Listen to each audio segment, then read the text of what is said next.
प्यारे मित्रों नमस्कार। माँ भारती एडुकेटर में आप सभी बच्चों का स्वागत है। आज हम पढ़ेंगे मापन। ठीक है, इकाई एवं मापन। ये अध्याय 2 है। अध्याय 2 है, कक्षा 11वीं है, भौतिक शास्त्र है। मापन की आवश्यकता क्यों।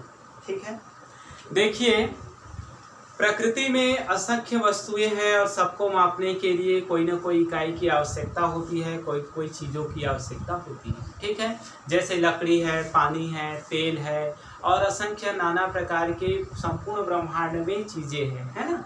तो हम उसे मापने के लिए मतलब उनको एक निश्चित मान लेते हैं, है ना, ताकि उन्हें आसानी से मापा जा सके। लेकिन क्या कारण है कि मापन की आवश्यकता हुई। अगर हम देखें कि पूरी विश्व में अलग अलग जगह, अलग अलग देशों में अलग अलग तरह से मापन की व्यवस्था किया जाता था। भारत में भी वस्तु विनिमय के लिए आहत एवं सिक्के का प्रयोग प्राचीन काल में किया जाता था और वस्तु विनिमय के लिए खासकर अदला बदली के लिए कुछ चीज़ों का उपयोग किया जाता था। लेकिन वो पैमाना क्या मानक था? क्या सभी जगह वो समान था? नहीं था। इन्हीं आवश्यकताओं को पूरा करने के लिए पूरी विश्व में एक अंतर्राष्ट्रीय बैठक हुई 1971 में और 1971 में यह प्रमाणित किया गया कि अब अंतर्राष्ट्रीय मापन की आवश्यकता है। एक ऐसी मापन की आवश्यकता जो हमेशा एक जैसे ही रहे, समय के साथ परिवर्तनीय न हो, यथार्थ हो, सत्य पर आधारित हो तथा उस पर कोई परिवर्तन नहीं किया जा सके और वह परिवर्तित न हो सके। मतलब वो परिवर्तनीय, मतलब जो स्थिति है वही रहे। जैसे 1000 किलोग्राम का बाट 1000 किलोग्राम का बाट 1000 किलोग्राम ही रहेगा, उनमें कोई परिवर्तन नहीं आएगा। मतलब 1 किलोग्राम मतलब 1000 ग्राम, है ना। तो आप अमेरिका में भी जाओगे तो वही रहेगा, इंडोनेशिया में भी जाओगे तो वही रहेगा, रूस में भी जाओगे तो वही रहेगा। तो अब बात यह आती है कि जो अंतर्राष्ट्रीय मानक पद्धति है जिसे हम एसआई मात्रक कहते हैं, है ना, जिसे पूरे विश्व ने 1971 में मान्यता प्राप्त किया था। 1971 में एसआई इस पद्धति को अपनाया गया था। अब देखते हैं, जैसे आप मापन की आवश्यकता क्यों है। मापन की आवश्यकता इसलिए है क्योंकि हम माप करते हैं, है ना, किसी वस्तु का माप करते हैं या मेजर करते हैं। तो इनसे क्या होता है, मतलब वो वस्तु एक निश्चित मात्रा में ही हमें प्राप्त होती है जो सब जगह बराबर होती है ना, जिसे हमें खुद में सुविधा होती है ना। तो मापन की आवश्यकता कैसे होती, क्यों हुई। जैसे आप देखते हो, दो पौधे को आप देखकर तो बता सकते हो कौन सा पौधा दोनों में से कौन सा पौधा बड़ा है, ठीक है, आप उनको अनुमान के द्वारा बता सकते हो। लेकिन अगर आपको पूछा जाए केवल उनमें एक पौधे क्या है, कितना बड़ा है, कैसे है, क्या बता सकते हो बिना मापन के? संभव है क्या? नहीं है। तो बिना मापन के संभव नहीं है। इसी तरह से आप जैसे दोनों, एक हथेली को आप गर्म पानी में डुबोइए, है ना, उनके बाद दोनों हथेली को, एक हथेली को आपने गर्म पानी में डुबोइए और उनको बाहर निकालिए। उनके बाद दोनों हाथ को ठंडे पानी में आप डुबोइए, तो आपको क्या लगेगा, एक गर्म लगेगा और एक ठंडी। क्या आप इनका मापन बता सकते हो कितनी ठंडी है या कितनी गर्म? नहीं ना। तो इन्हीं सभी चीज़ों को ध्यान में रखते हुए विश्व में असंख्य वस्तुओं के मापन संभव नहीं था। इसलिए एक निश्चित मापन निर्धारित किया गया ताकि हम उन्हीं मापों में उनको नाप सके, मापन कर सके, मेजरमेंट कर सके, जिसके कारण इन मापन की आवश्यकता हमें हुई। अब देखते हैं मापन के लिए, मापन एक तुलनात्मक विधि है जिससे मापन किया जा सकता है। कैसा विधि है? तुलनात्मक विधि है। तुलना करते हैं, तुलना के द्वारा हम इन्हें माप सकते हैं। ठीक है, तो मापन एक तुलनात्मक विधि है, इनका हम एक दूसरे से तुलना करते हैं और एक कितने हैं। ठीक है, एसआई जो सिस्टम है, अंतर्राष्ट्रीय पद्धति है, एसआई सिस्टम जो है, एसआई सिस्टम जो सिस्टम है यह है इंटरनेशनल इंटरनेशनल डी यूनिट्स।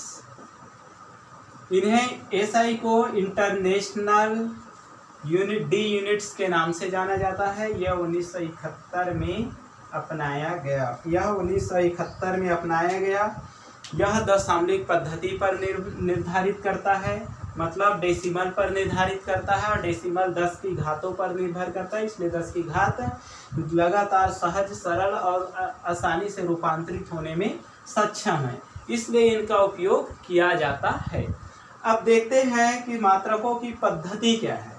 तो मात्रकों की पद्धति मुख्य रूप से जो उस समय निर्धारित की पहले जो चलता था, एक चलता था सीजीएस पद्धति। क्या चलता था? सीजीएस पद्धति। दूसरा था एफपीएस पद्धति। तीसरा था एमकेएस पद्धति। तीसरा पद्धति चलता था एमकेएस पद्धति। और चौथी पद्धति है जिसे हम एसआई पद्धति कहते हैं। ठीक है, एसआई पद्धति कहते हैं। तो जब एक निश्चित मात्रक नहीं था, एक निश्चित मापन नहीं था, तब पूरे विश्व में ये तीन तरह के अलग अलग पद्धतियाँ चलती थी। उन्हीं के अंतर्गत हम क्या करते थे? इनका मापन करते थे। जैसे, और इनमें मुख्य रूप से द्रव्यमान, लंबाई और समय, ये तीन चीजों से ही निर्धारित किया जाता था। द्रव्यमान, लंबाई और समय, इन्हीं तीन चीजों से मापन को निर्धारित किया गया था। जैसे सीजीएस पद्धति में द्रव्यमान था सेंटीमीटर। ठीक है, द्रव्यमान का था सेंटीमीटर। ग्राम सेकंड पद्धति भी कहा जाता है, और इन्हें फ्रांसीसी पद्धति भी कहा जाता है। फ्रांसीसी पद्धति, सीजीएस पद्धति को फ्रांसीसी पद्धति कहते हैं, मेट्रिक पद्धति कहते हैं, मैट्रिक पद्धति है ना। तो सीजीएस पद्धति को फ्रांसीसी पद्धति भी कहते हैं, मैट्रिक भी पद्धति कहती है। इन्हें सेंटीमीटर, ग्राम सेकंड पद्धति भी कहते हैं। इसे शॉर्ट रूप में सीजीएस पद्धति के नाम से जाना जाता है। द्रव्यमान का मात्रक सेंटीमीटर, लंबाई का मात्रक सेंटीमीटर, द्रव्यमान का ग्राम, और होता है समय का सेकंड दिया गया। ठीक है, इसी तरह से एफपीएस पद्धति है ब्रिटिश पद्धति के नाम से जानते हैं। ब्रिटिश पद्धति, ब्रिटेन में इनका शुरुआत हुआ है ना। ब्रिटिश पद्धति, एफ मतलब इसमें लंबाई का मात्रक फुट से लिया जाता है, फुट, और लंबाई का मात्रक फुट से लिया जाता है, द्रव्यमान का पाउंड से, और समय का मात्रक सेकंड से। इसीलिए फुट, पाउंड, सेकंड के नाम पद्धति के नाम से भी जाना जाता है। इन्हें ब्रिटिश पद्धति भी कहा जाता है। ठीक है, अब एमकेएस पद्धति। तो एमकेएस पद्धति मतलब होता है मीटर किलोग्राम सेकंड पद्धति। ठीक है, मीटर किलोग्राम सेकंड पद्धति। तो यहाँ मीटर लंबाई का मात्रक मीटर है, किलो द्रव्यमान का मात्रक किलोग्राम है, और समय का मात्रक सेकंड है। यह सीजीएस पद्धति का विस्तार है। सीजीएस पद्धति का ये विस्तारित रूप है। और उसके बाद आता है एसआई पद्धति, जो एसआई पद्धति इंटरनेशनल मानक पद्धतियाँ हैं, जिसे 1971 में अपनाया गया। वर्तमान में एसआई पद्धति ही चल रहा है। यह एमकेएस पद्धति का ही परिवर्धित रूप है। इस तरह से अब हम देखते हैं एसआई पद्धति। ठीक है, एसआई पद्धति मुख्य रूप से एसआई पद्धति के अंतर्गत अंतर्राष्ट्रीय बैठक में यह निर्धारित किया गया कि मूल मात्रक और इनके अंतर्गत पूरक मात्रक और होते हैं व्युत्पन्न मात्रक। ठीक है, तो मूल मात्रक की संख्या 7 बताई गई, और पूरक मात्रक की संख्या 2 बताई गई, और व्युत्पन्न मात्रक की संख्या अनंत है। व्युत्पन्न मात्रक की संख्या निर्धारित नहीं किया जा सकता। ठीक है, तो मूल मात्रक क्या है? तो मूल मात्रक वह मात्रक जो पूर्णतः स्वतंत्र हो, है ना, पूर्णतः स्वतंत्र हो। वे मूल राशियां जो पूर्णतः स्वतंत्र रूप से स्थित हो, वह मूल मात्रक कहलाती है। जैसे समय, द्रव्यमान, लंबाई, ताप, ये सभी मूल मात्रक है। इसी तरह से रेट, इसी तरह से कोण और घन कोण, घन कोण ये पूरक मात्रक है। ठीक है, व्युत्पन्न मात्रक, पूरक मात्रक मतलब केवल दो ही, कोण और घन कोण दो ही है। ठीक है, तो दो पूरक मात्रक, 7 व्युत्पन्न मात्रक और पूरक मात्रक 7 मूल मात्रक है। दो पूरक मात्रक और व्युत्पन्न मात्रक। व्युत्पन्न मात्रक पूर्णतः स्वतंत्र नहीं होती है, यह मूल मात्रकों से मिलकर बनी होती है। जैसे क्षेत्रफल, क्षेत्रफल बराबर लंबाई गुणित चौड़ाई। ठीक है, तो लंबाई को लंबाई से मापते हैं और चौड़ाई को भी लंबाई से ही मापेंगे, तो ये लंबाई का वर्ग, ये होता है व्युत्पन्न मात्रक। ठीक है, अब हम देखते हैं यहाँ राशियां आती है। राशि का मतलब होता है जिसे मापने का वस्तु होता है। ठीक है, वो राशि कहलाती है। भौतिक शास्त्र में उन वस्तु को ही राशि कहा जाता है। जैसे लंबाई राशि है, समय सेकंड राशि है, मीटर राशि है। ठीक है, इस तरह से तो मूल मात्रक और व्युत्पन्न मात्रक इस तरह से है। इस तरह से अगर हम देखें तो मात्रक के गुण देखते हैं। मात्रक के गुण, मात्रक के गुण, मात्रक के क्या क्या गुण हो सकते हैं? तो पूर्णता, निश्चित और स्पष्ट हो। जो मात्रक के पहला गुण होता है वो पूर्णता स्पष्ट हो, पूर्णता स्पष्ट हो और निश्चित हो। जो मात्रक है वो स्पष्ट होने चाहिए, निश्चित होना चाहिए, मतलब वो उनके मान में परिवर्तन कभी भी नहीं होने चाहिए, स्पष्ट दिखाई देनी चाहिए, सहज और सरल होनी चाहिए। ठीक है, तो ये गुण होनी चाहिए। दूसरा, समय के साथ परिवर्तित नहीं होना चाहिए। जैसे समय बदल रहा है तो ये भी बदल जाए, ऐसा बिल्कुल नहीं होना चाहिए। जैसे हम देखते हैं कि 1 किलोग्राम बराबर होता है 1000 ग्राम, और 1000 ग्राम समय के साथ अगर बदलने लगेगा तो क्या होगा? बड़ी समस्या हो जाएगी ना। इन्हीं समस्याओं से छुटकारा पाने के लिए बोला गया कि यह पूर्णता निश्चित होना चाहिए, समय के साथ परिवर्तित नहीं होना चाहिए। और ये जो मात्रक होती है इनका एक और गुण है, ये सर्वमान्य होना चाहिए। सर्वमान्य होना चाहिए, सर्वमान्य होना चाहिए, मतलब इन्हें बदला नहीं जाना चाहिए, पूर्णतः सर्वमान्य होना चाहिए। पूरी विश्व के द्वारा इन्हें अपनाया गया, यह सर्वमान्य है। इन मात्रक में कोई परिवर्तन नहीं होना चाहिए और तुलनात्मक संभव हो, और तुलना करना संभव होना चाहिए। इनके एक और गुण है, मात्रक की एक और गुण होती है, इनमें तुलना संभव होना चाहिए, मतलब इनका कम से कम एक दूसरे वस्तु से तुलना किया जा सके। ठीक है, एक वस्तु से दूसरी वस्तु की तुलना किया जा सके, अर्थात यह तुलनीय होना चाहिए और पुनरुत्पादित करने वाला भी होना चाहिए। भौतिक अवस्था बदलने पर भी परिवर्तन ना हो। अगर इनके भौतिक अवस्था भी बदल जाए, उनकी भौतिक फिजिकल स्टेट अगर बदल जाए तो भी इनमें परिवर्तन नहीं होना चाहिए। इस तरह से होना चाहिए मूल राशियां। ठीक है, तो ये था इनका गुण। ठीक है, मूल राशियां पूर्णतः स्वतंत्र होती है, इनकी संख्या 7 होती है। पूरक मात्रक केवल 2 होती है, कोण होती है और घन कोण होती है। व्युत्पन्न मात्रक अनंत होती है, जैसे लंबाई, क्षेत्रफल, लंबाई गुणित चौड़ाई, तो लंबाई को लंबाई से मापते हैं, चौड़ाई को लंबाई से, और ये लंबाई।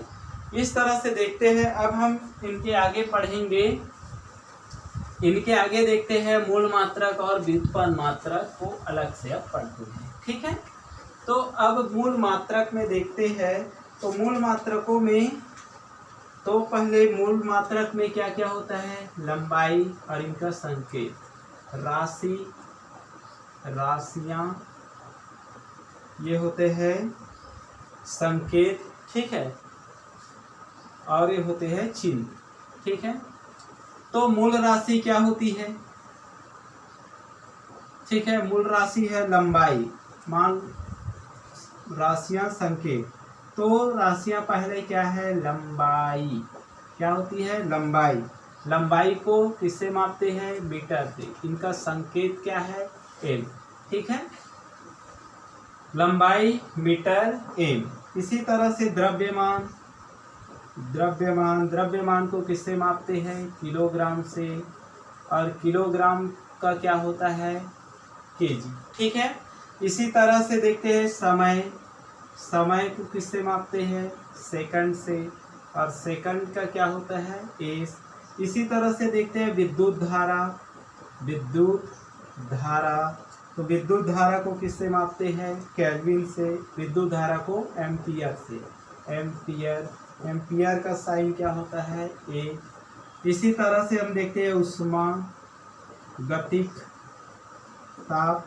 ठीक है, उष्मा गतिक ताप, ताप को किससे मापते हैं? केल्विन से।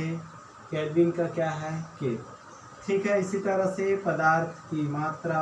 पदार्थ की मात्रा, पदार्थ की मात्रा को मोल से, और मोल क्या होते हैं? ये एल, मोल। इसी तरह से ज्योति तीव्रता।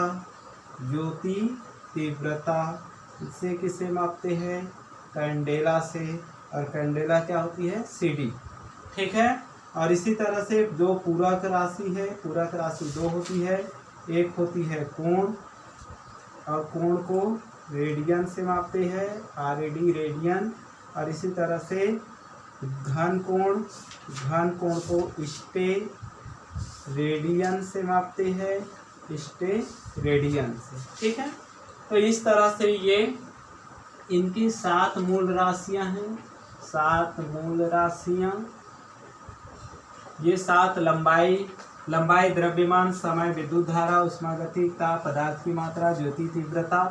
ठीक है, तो लंबाई को मीटर से, तो इनका संकेत एम है। द्रव्यमान को किलोग्राम से, इनका केजी है। ठीक है, समय सेकंड से, इनका एस है। विद्युत धारा एम्पियर से, ए है। उष्मागतिक ताप केल्विन, के है। पदार्थ की मात्रा मोल, एमओएल है। ज्योति तीव्रता कैंडेला, सीडी है। और पूरक मात्रा 2 होती है, कोण रेडियन और स्टे रेडियन। ठीक है, इस तरह से मापा जाता है।